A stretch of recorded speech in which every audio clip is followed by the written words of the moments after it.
ನಿಮ್ಮ ಚಪ್ಪಲಿ ಕಳ್ಳತನವಾದರೆ ನಿಮಗೆ ಶುಭವಾಗುವುದೇ ಎಂಬುದನ್ನು ಈಗ ತಿಳಿಯೋಣ.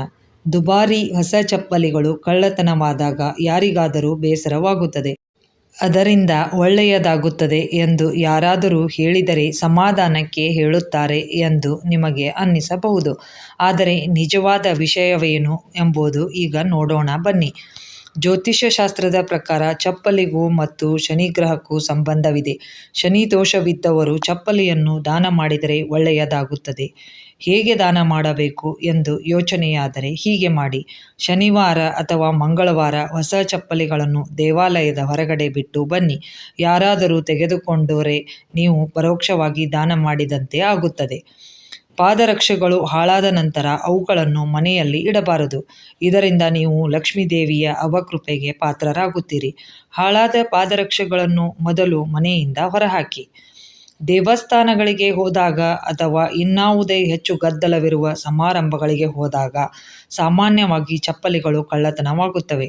ಚಪ್ಪಲಿಗಳು ಕಳ್ಳತನವಾದರೆ ಶನಿ ದೋಷ ನಾಶವಾಗುತ್ತದೆ. ಜ್ಯೋತಿಷ್ಯ ಶಾಸ್ತ್ರದ ಪ್ರಕಾರ ಶನಿವಾರ ಮತ್ತು ಮಂಗಳವಾರ ಚಪ್ಪಲಿ ಕಳ್ಳತನವಾದರೆ ಶನಿದೇವನ ವಿಶೇಷ ಕೃಪೆ ನಿಮ್ಮ ಮೇಲಿದೆ ಎಂದು ಹೇಳಬಹುದು. ನಿಂತು ಹೋಗಿರುವ ನಿಮ್ಮ ಕೆಲಸಗಳು ಸರಾಗವಾಗಿ ಮುಂದುವರಿಯುತ್ತವೆ ಎಂದು ನಂಬಲಾಗಿದೆ. ದೇವಾಲಯಗಳಲ್ಲಿ, ಮಠಗಳಲ್ಲಿ ಚಪ್ಪಲಿಯನ್ನು ಧರಿಸಿ ಒಳಗೆ ಹೋಗಬಾರದು. ಹಾಗೆ ಮಾಡಿದ್ದೇ ಆದರೆ ನಕಾರಾತ್ಮಕ ಶಕ್ತಿಗಳು ನಿಮ್ಮನ್ನು ಸುತ್ತುವರಿಯುತ್ತವೆ. ನಿಮ್ಮ ಮನೆ ಗುಡಿಸಲೇ ಆಗಿರಲಿ ಅಥವಾ ದೊಡ್ಡ ಬಂಗಲೆಯೇ ಆಗಿರಲಿ, ಅಲ್ಲಿ ಒಂದು ಪೂಜಾ ಸ್ಥಳ ಅಥವಾ ಪೂಜಾ ಕೋಣೆ ಇದ್ದೇ ಇರುತ್ತದೆ. ಆ ಸ್ಥಳದಲ್ಲಿ ಪಾದರಕ್ಷೆಗಳನ್ನು ಧರಿಸಿ ಹೋಗುವುದಾಗಲಿ ಅಥವಾ ಪೂಜೆ ಮಾಡುವುದಾಗಲಿ ಎಂದಿಗೂ ಮಾಡಬಾರದು.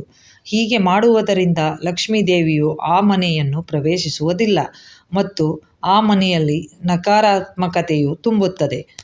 ನಮ್ಮ ಹಿಂದೂ ಧರ್ಮದಲ್ಲಿ ಗಂಗಾ ಸ್ನಾನವನ್ನು ಪವಿತ್ರ ಎಂದು ಪರಿಗಣಿಸಲಾಗಿದೆ.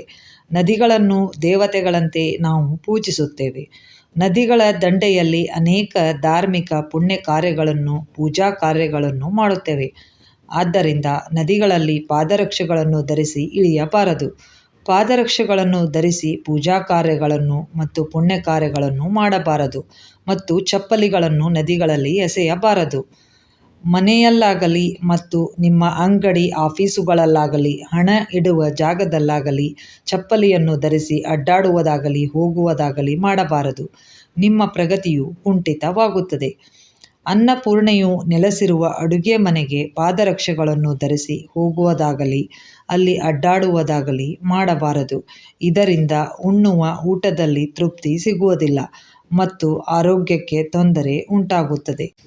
ಜ್ಯೋತಿಷ್ಯ ಶಾಸ್ತ್ರದ ಪ್ರಕಾರ ಶನಿವಾರ ಮತ್ತು ಮಂಗಳವಾರ ಪಾದರಕ್ಷೆಗಳನ್ನು ಖರೀದಿಸುವುದು ಒಳ್ಳೆಯದಲ್ಲ. ಈ ಮಾಹಿತಿ ನಿಮಗೆ ಇಷ್ಟವಾದರೆ ಒಂದು ಲೈಕ್ ಮಾಡಿ, ಶೇರ್ ಮಾಡಿ, ಸಬ್ಸ್ಕ್ರೈಬ್ ಮಾಡಲು ಮರೆಯದಿರಿ. ಎಲ್ಲರಿಗೂ ವಂದನೆಗಳು. Thank you so much.